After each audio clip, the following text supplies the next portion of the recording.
10 de febrero de 2026. Son las 6 de la tarde en Tucson, Arizona. El FBI acaba de publicar en todas sus plataformas oficiales las imágenes más importantes que existen en este caso. Un hombre enmascarado, armado, con una mochila negra de 25 litros colgada en la espalda. Tarado en el porche de la casa de Nancy Guthrie a las 2 de la madrugada del 1 de febrero, manipulando la cámara del timbre con manos cubiertas por guantes gruesos, mirando directamente al lente antes de intentar desactivarlo. Y en su dedo meñique, visible incluso a través de esos guantes, un anillo. Eso fue lo que el FBI mostró al mundo, y lo que el mundo hizo con esas imágenes en las siguientes 72 horas cambió la vida de por lo menos 2 hombres inocentes para siempre, desató la controversia más intensa de toda la investigación, y reveló una verdad incómoda sobre cómo funciona la justicia del Internet en casos de alto perfil en el siglo XXI, porque cuando el FBI publicó esas imágenes, el Internet no esperó, no analizó, no dudó, el Internet señaló. Y el primer nombre que apareció en los labios de miles de personas que se autodenominaban detectives fue el de un hombre italiano de ojos oscuros que enseñaba biología a niños de 6º grado en una escuela de Tucson y tocaba la batería en una banda de PEA, rock local. Un hombre que la noche del 31 de enero estaba en su casa, con su familia. Un hombre que había conocido a Nancy Guthrie exactamente una vez en su vida en una cacería de huevos de Pascua en 2011, 15 años antes de esa madrugada en la que alguien entró a la casa de la suegra de su mejor amigo y se la llevó. Su nombre es Dominic Aaron Lee Evans, y lo que le ocurrió a él, lo que le ocurrió a Tommaso Cioni, lo que ocurrió entre las imágenes del FBI y el momento en que el mundo comenzó a entender la magnitud de lo que estaba haciendo, es la historia que este vídeo necesita contar completa. Porque la historia de Dominic Evans y Tommaso Cionio no es solo la historia de 2 hombres inocentes atrapados en el fuego cruzado de un caso criminal sin resolver. Es el espejo más honesto que existe de todo lo que está fallando en la investigación de la desaparición de Nancy Guthrie y es la clave para entender por qué, 100 días después, el caso sigue sin tener un sospechoso confirmado, sin un arresto real, sin una respuesta que la familia Guthrie pueda llevar consigo y llamar justicia. Empecemos desde el principio.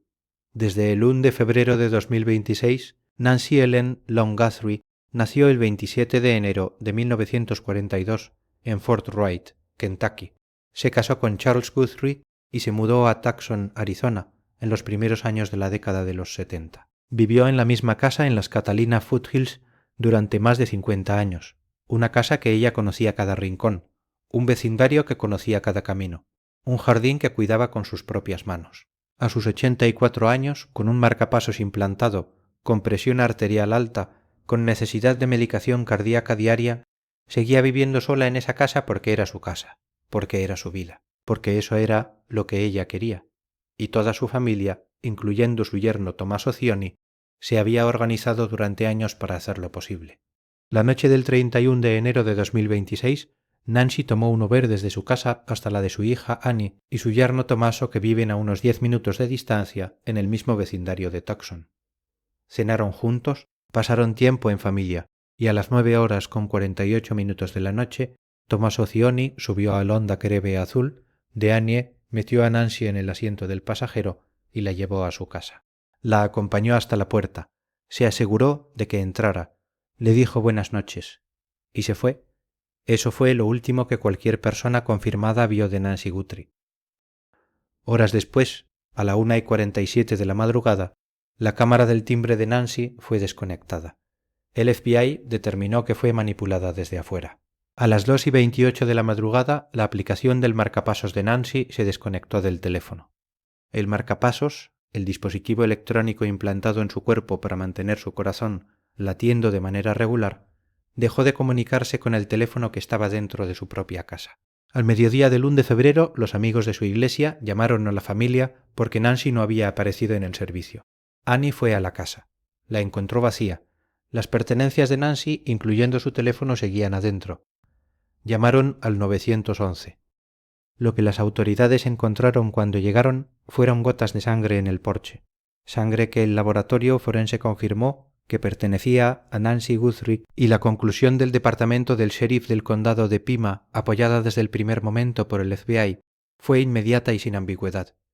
Nancy Guthrie había sido secuestrada. En las primeras semanas la respuesta fue masiva y visible. Cientos de agentes, el FBI, la Oficina de Aduanas y Protección Fronteriza, equipos de busca y rescate, drones, perros entrenados, el sheriff Chris Nanos dando ruedas de prensa casi diarias, Savannah Guthrie dejando su trabajo en NBCI, incluyendo la cobertura que tenía programada de los Juegos Olímpicos de Invierno de 2026, para buscar a su madre.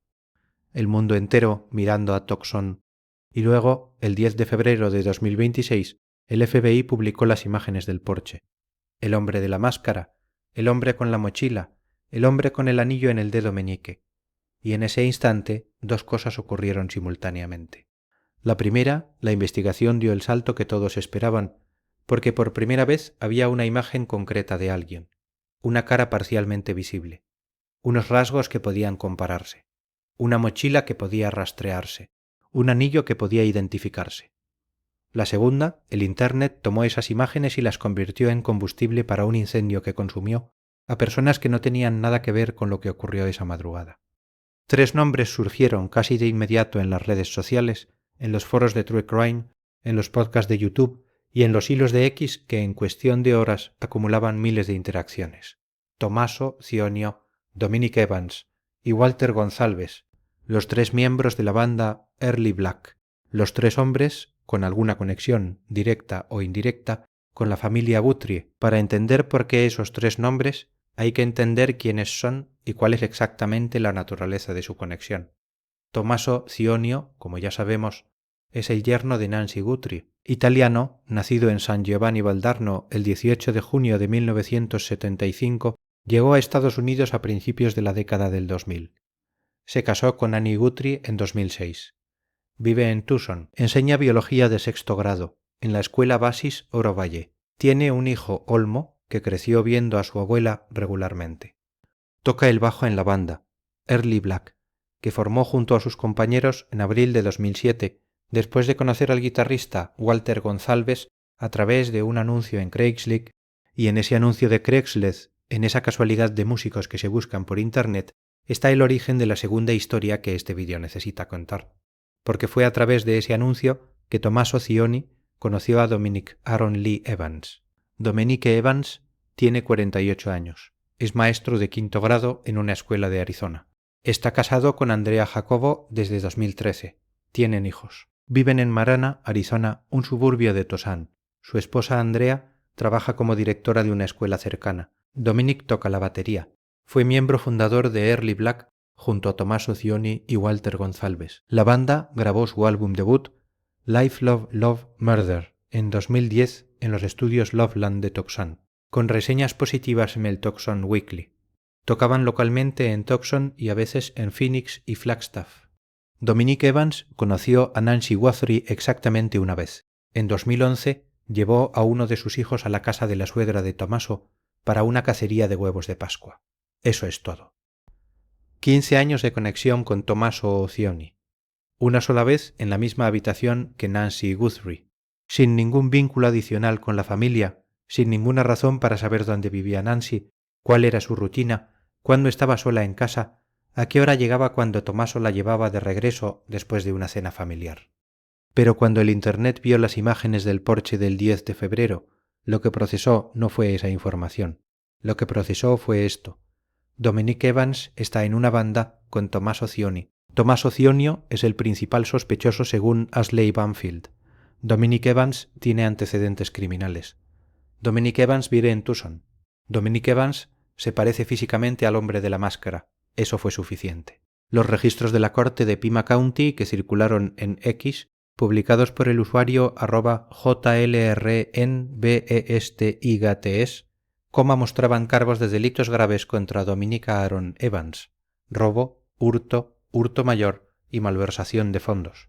La presencia de esos registros en las redes sociales, sin contexto, sin verificación, sin que ninguna autoridad los hubiera confirmado públicamente como parte de ninguna investigación activa, fue suficiente para que miles de personas construyeran un caso completo contra un hombre al que no conocían y que nunca había sido nombrado por ninguna autoridad. Los vídeos de comparación comenzaron a multiplicarse en YouTube. Capturas de pantalla lado a lado del hombre enmascarado del porche y fotos de Dominique Evans encontradas en redes sociales. Análisis de cejas, análisis de la forma de los ojos, análisis de la postura. Usuarios de X con decenas de miles de seguidores afirmando que habían encontrado al hombre del porche, que era Domenica, que tenía antecedentes, que vivía cerca, que su conexión con Tommaso lo convertía en el cómplice perfecto. Ninguna de esas afirmaciones fue verificada por ninguna autoridad. Ninguna, ni una sola. Y mientras eso ocurría en el espacio digital, en la casa de Dominique Evans y Andrea Jacobo en Marana, Arizona, la realidad era esta. Personas que no conocían comenzaron a aparecer frente a su puerta. Periodistas, youtubers, personas que habían decidido que Dominique Evans era el hombre del porche y que querían estar presentes cuando llegara la policía a arrestarlo. El día que el FBI publicó las fotos, el número de personas frente a la casa de los Evans fue tan grande que Dominique y Andrea no se atrevieron a salir a recoger a sus 2 hijos menores de la casa de la abuela. Andrea Evans lo describió así en su entrevista con The New York Times. Fue aterrador. Estuvimos toda la noche mirando por la ventana, tratando de no dejar que entrara ni un rayo de luz a nuestra casa. Dijo que estaba en estado de shock, que tenía miedo de que alguien hiciera algo, que la situación se sentía como una pesadilla de la que no podía despertar, y que lo peor no fue la noche que aparecieron frente a la casa. Lo peor fue que no sabía cuándo iba a terminar. Dominique Evans habló con los investigadores del caso aproximadamente una semana después de que las fotos fueran publicadas. 40 minutos de conversación. Le preguntaron sobre la banda, sobre su amistad con Tommaso Cioni y sobre su paradero la noche del 31 de enero al 1 de febrero. Les dijo que estaba en su casa con su familia, y después de esos 40 minutos no volvió a tener ningún contacto con los investigadores. Ninguno. El sheriff Chris Nanos, cuando le preguntaron sobre Dominique Evans, dijo algo que resume todo. Está pasando por el infierno, y es horrible. Y no sé qué decirle excepto que probablemente debería hablar con algunos abogados y demandar a algunas de estas personas por difamación. Eso dijo el sheriff, demandar por difamación, no arrestar. No investigar, demandar por difamación. Porque Dominique Evans no era sospechoso. Nunca lo fue. Nunca fue nombrado como persona de interés por ninguna autoridad. Nunca fue detenido en relación con el caso de Nancy Guthrie, y el sheriff del condado de Pima, que estaba dirigiendo la investigación, le tenía tanta lástima que le sugirió buscar representación legal contra las personas que lo estaban destruyendo en las redes sociales. Cuando Dominique Evans finalmente habló con The New York Times en una entrevista publicada el 25 de febrero de 2026, dijo algo que se quedó grabado en todos los que lo leyeron. Dijo: siento que alguien tomó mi nombre. No sé por qué, si es por dinero, por clickbait, para ser relevante, para entretenerse, pero hay personas inocentes que resultan heridas. Hay personas inocentes que resultan heridas. Esa frase es la que define lo que le ocurrió a Dominique Evans, un maestro de escuela primaria, padre de familia, músico de fin de semana, que conoció a Nancy Guthrie una sola vez en 15 años, de conocer a Tommaso Cioni, cuya única conexión con el caso era tocar la batería en la misma banda que el yerno de la víctima. Se convirtió en el blanco del tribunal del Internet, porque su cara, según algunos usuarios de X con tiempo libre y vocación de detective, se parecía a la del hombre enmascarado en las imágenes del FBI. Eso es lo que el Internet consideró suficiente para destruir su vida durante semanas. Y ahora viene la pregunta que toda esta historia sobre Dominique Evans obliga a hacer sobre Tommaso Cioni. Porque si lo que le ocurrió a Evans, que no tenía prácticamente ninguna conexión con el caso, fue eso, ¿qué le ocurrió al hombre que sí fue la última persona conocida en ver a Nancy Guthrie con vida? Tommaso Cioni es el epicentro de esta historia.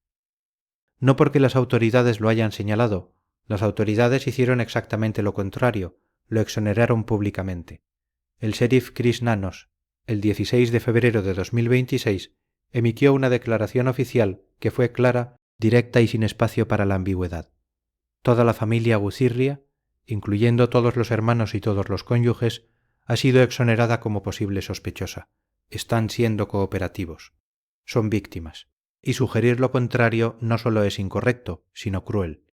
Pero Tommaso Cioni es el epicentro de esta historia, porque la periodista Ashley Banfield, el 3 de febrero de 2026, 2 días después de que Nancy fuera reportada como desaparecida y una semana antes de que existiera una sola imagen del hombre del porche, encendió una bomba mediática que no ha dejado de detonar. Banfield, en su podcast Drop Dead Serious, citando a una fuente dentro de las fuerzas del orden, a quien no identificó, afirmó que Tommaso Cioni era quizás el principal sospechoso en el caso. Dijo que había alguna conexión entre el carro de Annie y su esposo. Dijo que sus fuentes policiales se lo habían confirmado. El efecto fue instantáneo. El nombre de Tommaso Cioni explotó en todas las plataformas. Miles de personas comenzaron a comparar su apariencia, su altura, su forma de caminar, su historia, su acento italiano, su aspecto físico con el del hombre del Porsche que en ese momento ni siquiera tenía imágenes públicas. El Internet condenó a Tommaso Cioni antes de que el FBI hubiera publicado una sola foto del sospechoso. Para entender la magnitud de ese error hay que entender quién es Tommaso Cioni en la realidad, no en la narrativa del Internet, en la realidad. Tommaso Cionini nació en San Giovanni Valdarno, Italia, el 18 de junio de 1975. Llegó a los Estados Unidos a principios de los años 2000, se casó con Annie Guthrie en 2006. Viven juntos en Tucson, a pocos minutos de donde vivía Nancy. Tienen un hijo, Olmo.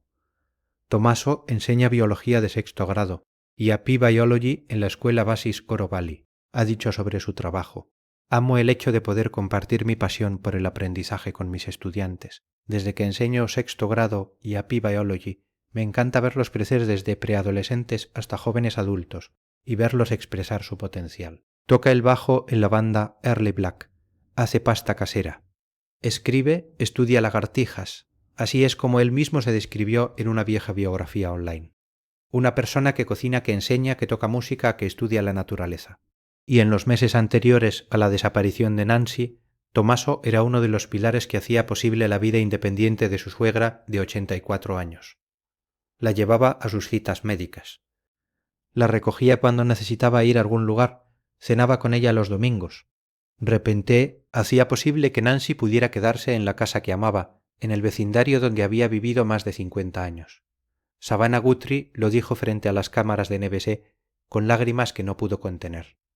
Dijo: nadie cuidó mejor a mi mamá que mi hermana y mi cuñado. Nadie la protegió más. Ese hombre fue el primer sospechoso que el Internet nombró. Antes de que hubiera una imagen, antes de que hubiera una descripción física oficial, antes de que el FBI dijera una sola palabra sobre un sospechoso. Y la ex agente del FBI Jennifer Coffin Duffer, que ha seguido este caso desde el primer día y que el 19 de abril publicó un análisis en X que se convirtió en el texto más citado sobre Tommaso Cioni en semanas, dijo algo que nadie más se había atrevido a articular con esa claridad. Dijo Tommaso Lux de Part: lo juro por Dios, creo que esa es la gran razón por la que la gente quiere culparlo. Algunos piensan que es muy guapo. Otros ven algo más oscuro en su cara. Tiene una presencia que algunas personas leen como amenazante. Una ex agente del FBI diciéndole al mundo que han condenado a un hombre basándose en su cara, no en evidencia, no en una contradicción en su testimonio, no en un dato forense, en su cara. Y luego Coffin Duffer fue más lejos y dijo algo que debería cerrar este debate de manera permanente. Dijo que no hay ninguna correlación física comprobable entre Cioni y el hombre del Porsche. El FBI describió al sospechoso como de entre 1,75 m y 1,78 m de altura, con constitución promedio. El periodista J. Eller, que ha cubierto el caso extensamente, señaló él mismo en X que Tommaso Cioni es notablemente más alto que las medidas que el FBI publicó. La forma en que se mueve el hombre del Porsche, su postura, su manera de cargar el cuerpo, su gait, como dicen los perfiladores en inglés, no coincide con la forma en que se mueve Tommaso Cioni, y Coffin Duffer fue explícita al respecto. Hay nada ahí que comparar. El exagente especial del FBI Robin Drake, que Coffin Duffer invitó a analizar el caso en una conversación grabada, fue aún más directo. Dijo que los investigadores hicieron una investigación profunda de Annie y Tommaso desde el principio. Revisaron antecedentes, historial, relaciones, patrones de conducta diaria y llegaron a lo que Drake describió como una conclusión inevitable. Dijo: la gente feliz no comete locuras. La gente feliz no hace cosas horribles a su familia. Y luego dijo la frase que resume toda su evaluación. Es 9,9 signo de porcentaje evidente que Annie y Tommaso no tuvieron nada que ver. 99,9%. Ese es el nivel de certeza con el que un ex agente especial del FBI con décadas de experiencia en investigación criminal, evalúa la inocencia de Tommaso Cioni. Y sin embargo, la vida de Tommaso Cionio, después del 3 de febrero de 2026, nunca volvió a ser lo que era antes. Cuando el FBI ejecutó mandatos de búsqueda el 4 de febrero, uno de los lugares incluidos fue la casa de Annie y Tommaso. Eso es parte del protocolo estándar en cualquier investigación de este tipo. Cuando una persona desaparece, todas las personas que tuvieron contacto con ella en las horas previas son entrevistadas, sus propiedades son revisadas, sus vehículos son examinados. Ese proceso no implica sospecha específica, es procedimiento, pero el Internet no conoce la diferencia entre procedimiento y sospecha. Para el Internet, si el FBI va a tu casa, eres culpable. Y luego surgió el documento de poder notarial. Una cuenta de X publicó lo que decían ser documentos que mostraban que Tommaso Cioni le había otorgado a Annie un poder notarial duradero sobre sus asuntos financieros y personales, nombrándola como su agente para una propiedad específica. El timing de la circulación de ese documento, en medio de la investigación, en medio de las acusaciones de Banfield, fue suficiente para que miles de personas construyeran sobre él una narrativa de culpabilidad que no tenía ningún fundamento legal. Los expertos legales que analizaron el documento fueron claros. El poder notarial es completamente rutinario en transacciones de bienes raíces. En el 70% de las transacciones hipotecarias en Estados Unidos, uno de los cónyuges otorga ese tipo de poder al otro para facilitar el proceso. El documento no tenía ninguna conexión con la investigación criminal. Los funcionarios oficiales confirmaron que no estaba vinculado al caso, pero la narrativa del Internet ya estaba construida, y una vez que el Internet construye una narrativa, la evidencia que la contradice no la desmonta, solo se acumula debajo de ella, invisible para quienes ya decidieron lo que querían creer. El 13 de febrero, el departamento del sheriff del condado de Pima ejecutó una operación en una residencia ubicada a 2 millas de la casa de Nancy Guthrie. 2 personas fueron retiradas del lugar. Los caminos en el área circundante fueron cerrados al público durante aproximadamente 4 horas. Los detalles de esa operación no fueron revelados completamente por las autoridades, y esa falta de información fue suficiente para que el Internet, que ya había condenado a Tommaso Cioni y a Dominique Evans, construyera una tercera narrativa sobre lo que había ocurrido. Pero lo que los hechos registrados muestran es lo siguiente. El 10 de febrero, una persona de interés fue detenida para interrogatorio durante un control de tráfico en Río Rico, Arizona, aproximadamente a 100 kilómetros al sur de Tucson. Poco después, el departamento del sheriff del condado de Pima y el FBI ejecutaron un mandato de búsqueda en una propiedad y un vehículo en la misma área. Al día siguiente las búsquedas habían concluido y el individuo fue liberado sin cargos. El sheriff Nanos confirmó que se determinó que esa persona no estaba involucrada en la desaparición. Ninguna de esas operaciones tuvo nada que ver con Tommaso Cioni, ninguna tuvo nada que ver con Dominique Evans, y el hombre del Porsche, el único sospechoso que el FBI ha identificado públicamente, nunca fue capturado en ninguna de esas acciones. Ahora necesitamos hablar sobre algo que el Internet convirtió en evidencia sin que ninguna autoridad lo confirmara, y que esta semana volvió a explotar con la misma fuerza que cuando apareció por primera vez. La acusación financiera. El 1 de mayo de 2026, el periodista independiente conocido como Joel R. publicó en X que una fuente muy cercana a la familia le había informado que Annie Guthrie le había pedido dinero a Nancy antes de su desaparición. Un préstamo, y que Nancy había dicho que no quería seguir sacando préstamos contra su casa. Heller no citó su fuente, no proporcionó documentación, no obtuvo ninguna declaración de ningún abogado, familiar o investigador que confirmara esa conversación, pero en cuestión de horas esa afirmación no verificada se convirtió en tendencia. Miles de personas en X construyeron sobre ella una teoría completa de motivación financiera. El motivo estaba ahí, dijeron. Annie le pidió dinero a Nancy. Nancy dijo que no, y algo salió muy mal. Hay que ser absolutamente claro sobre lo que eso es y lo que no es. No hay ninguna evidencia pública que respalde esa acusación. Ningún organismo policial la confirmó. Ningún medio establecido la verificó de manera independiente. Y la realidad es que una conversación sobre dinero entre una hija adulta y su madre de 84 años, si es que ocurrió, no es evidencia de nada. Las familias hablan sobre dinero. Las madres dicen que no a sus hijos. Las hijas piden prestado, los yernos tienen deudas. Eso es la vida familiar ordinaria de cualquier persona en cualquier parte del mundo. Convertirlo en motivo para un secuestro sin una sola pieza de evidencia adicional es exactamente el tipo de razonamiento que destruye a personas inocentes.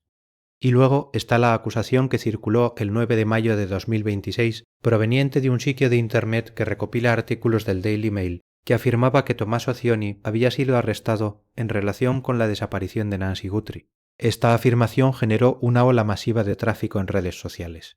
Millones de personas vieron los titulares, millones de personas asumieron que era real, pero no hay ninguna confirmación de ese arresto en ningún medio de comunicación establecido. Wikipedia, que ha seguido el caso de manera exhaustiva desde el principio y que se actualiza en tiempo real, no registra ningún arresto de Tommaso Cioni. El departamento del sheriff del condado de Pima no ha emitido ningún comunicado sobre ningún arresto en el caso. El FBI no ha hecho ningún anuncio, y el patrón de ese tipo de artículo, que atribuye declaraciones al Daily Mail, pero cuya URL no corresponde al Daily Mail sino a un agregador externo de contenido, es perfectamente consistente con lo que los verificadores de hechos han documentado extensamente. Las llamadas fábricas de spam vietnamitas que producen artículos falsos sobre casos de alto perfil para atraer tráfico masivo de personas que buscan actualizaciones. En febrero, cuando circuló una historia similar afirmando que la policía había rodeado la casa de Tommaso Cioni, con él adentro, el servicio de verificación de hechos Lead Storios publicó un análisis detallado confirmando que era exactamente ese tipo de contenido falso, creado por una fábrica de spam vietnamita, la misma mecánica, el mismo patrón, el mismo objetivo. No hay ninguna evidencia confirmada de que Tommaso Cioni haya sido arrestado en relación con la desaparición de Nancy Guthrie. El sheriff Chris Nanos lo exoneró, junto con toda la familia, el 16 de febrero de 2026. Esa exoneración no fue revocada por ninguna autoridad. Lo que sí es real, lo que sí está confirmado, lo que sí impacta de una manera que ningún titular falso puede superar, es esto. El FBI tiene en este momento en su laboratorio los cabellos encontrados en la escena del crimen en la casa de Nancy Guthrie. Cabellos que estuvieron 11 semanas en un laboratorio privado en Florida porque el sheriff Chris Nanos los envió ahí en lugar de entregarlos directamente al FBI. 11 semanas en las que Nancy Guthrie seguía desaparecida, 11 semanas en las que la familia vivía en el infierno, y 11 semanas en las que el hombre del Porsche, el único sospechoso que el FBI ha identificado, seguía en libertad. El portavoz del FBI, Ben Williamson, lo confirmó públicamente el 20 de abril. Esto no es evidencia nueva. El FBI pidió analizar este ADN hace 2 meses con la misma tecnología que siempre hemos tenido. El sheriff local, en cambio, lo envió a un laboratorio privado. Y ese laboratorio finalmente ha transferido la muestra original al laboratorio del FBI. 2 meses. El FBI pidió esa evidencia 2 meses antes de que llegara. Y ahora, en el laboratorio del FBI, esa muestra de cabello está siendo sometida a un proceso que C.C. Moore, la genealogista genética más reconocida del país y líder en Parabon Nanolabs, describió de esta manera. Puede hacer este caso resoluble. La genealogía genética forense puede construir un perfil a partir de material genético de cabello sin raíz, cruzarlo con millones de perfiles en bases de datos de ancestría como 2,3a, NDM, Ancestar y punto con coma y rastrear desde un familiar lejano que subió su ADN por curiosidad hasta el sospechoso específico. La misma tecnología que atrapó al asesino del Golden State. La misma tecnología que ayudó a identificar a Rex Heuermann en el caso del Gilgo Beach. Pero Moore también fue honesta sobre algo que nadie en el debate público está considerando suficientemente. Dijo: en mi experiencia, normalmente toma meses, pero asumo que lo harán una prioridad, ya que la mayoría de los otros casos son generalmente casos fríos. Así que puede ser mucho más rápido.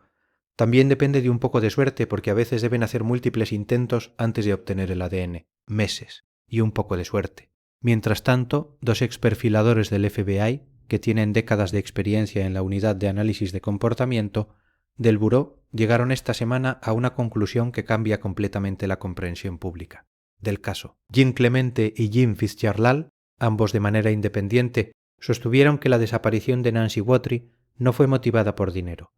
No fue motivada por una disputa familiar. Fue motivada por obsesión, por un stalker, por alguien que se fijó en Savannah Guthrie, la conductora famosa, y que cuando no pudo acceder a ella directamente, decidió que la manera de hacerle el daño más profundo posible era a través de la persona que más amaba. Fitzgerald dijo literalmente: «Esto tiene algo que ver con Savannah en un escenario de acoso». Clemente apoyó esa teoría describiendo al perpetrador como alguien que pudo haberse obsesionado con Savannah viendo el programa Today, que pudo haber tenido o creído tener algún tipo de interacción con ella, y que construyó en su propia mente una narrativa de agravio que eventualmente se convirtió en el plan más elaborado y más calculado de este caso. Calculado porque el hombre del porche no llegó por accidente. Llegó con máscara, con guantes, con mochila, con arma, con lo que múltiples expertos creen fue un inhibidor de señal para desactivar las cámaras. Antes de entrar, llegó sabiendo dónde vivía Nancy, sabiendo que vivía sola, sabiendo a qué hora llegaba después de una cena familiar. Llegó con un plan. Y Nancy Guthrie, con 84 años y un marcapasos que necesitaba medicación diaria para funcionar, no se rindió. Peleó en ese porche, tosió su sangre sobre el concreto de su propia casa, y el único agresor que según Clemente actuó solo, la levantó del suelo y la cargó hacia la oscuridad del desierto de Arizona.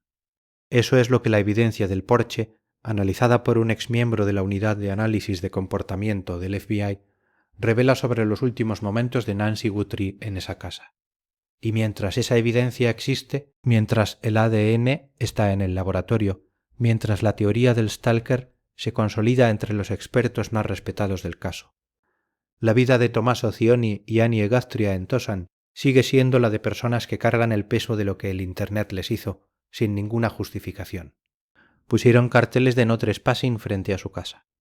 El departamento del sheriff del condado de Pima aumentó las patrullas en su vecindario. Su hijo, Olmo, que perdió a su abuela, tiene que vivir en una casa que los desconocidos visitan para buscar evidencia de la culpabilidad de sus padres. Y Tommaso Cioni, el hombre que enseña biología, que toca el bajo, que hacía pasta casera para las cenas de los domingos, con Nancy sigue siendo para una parte del Internet el hombre que se la llevó. Y Dominic Evans, el maestro de quinto grado que conoció a Nancy una vez en una cacería de huevos de Pascua en 2011, regresó a su aula después de tomarse unos días. Sus colegas lo apoyaron. Su esposa Andrea sigue siendo directora de escuela. Sus hijos crecen. Y él carga con la frase que le dijo al New York Times y que nadie que la leyó puede olvidar: «Siento que alguien tomó mi nombre». Hay personas inocentes que resultan heridas. Hay personas inocentes que resultan heridas. Esa es la evidencia más impactante de todo este caso. No el ADN, no el anillo en el dedo meñique, no el poder notarial, no la acusación sobre el préstamo. Sin verificar, la evidencia más impactante es que en un país con el sistema de investigación criminal más sofisticado del mundo, donde el FBI puede procesar genealogía genética forense para identificar a un sospechoso sin que jamás haya pisado una prisión, donde las cámaras de timbre pueden capturar imágenes de un agresor a las 2 de la madrugada, donde los registros de torres celulares pueden reconstruir cada movimiento de un teléfono en un radio de kilómetros. Un hombre con una mochila de 25 litros y un anillo en el dedo meñique entró a una casa, golpeó a una mujer de 84 años hasta hacerla toser sangre y se la llevó. Y 100 días después, el Internet sabe exactamente quiénes son los culpables, pero no sabe quién es el sospechoso. Las autoridades saben quiénes son inocentes, pero no saben quién es el responsable. Y Nancy Guthrie sigue en algún lugar desconocido. La recompensa supera el $1.200.000. El ADN finalmente está en el laboratorio correcto. El número de la línea de información del FBI es 1-800-CALE. FBI y la línea del departamento del sheriff del condado de Pima sigue activa en el 5200-351-4900. Dominic Evans dijo que hay personas inocentes que resultan heridas. Tiene razón, pero hay otra persona que merece ser nombrada en ese mismo aliento. Una mujer de 84 años que vivió 50 años en la misma casa, que crió a 3 hijos, que cuidó un jardín con sus propias manos, que vio los servicios de su iglesia por livestream desde su sala, porque amaba a su Dios y a su comunidad, que peleó en su propio porche con todo lo que tenía a los 84 años, con un marcapasos en el pecho. Nancy Ellen Long Guthrie. Esa es la persona inocente que más resulta herida en esta historia. Y esa es la persona por la que todo lo demás, toda la forencia, todo el ADN, toda la genealogía genética, toda la recompensa, toda la investigación existe. Si usted tiene información, Si reconoce las cejas, el bigote, el anillo en el meñique, la mochila de 25 litros, la forma de cargar el arma, llame al FBI ahora. El tiempo de Nancy no es ilimitado, y la paciencia del laboratorio forense, a diferencia del Internet, está construida para encontrar la verdad, no para condenar a inocentes.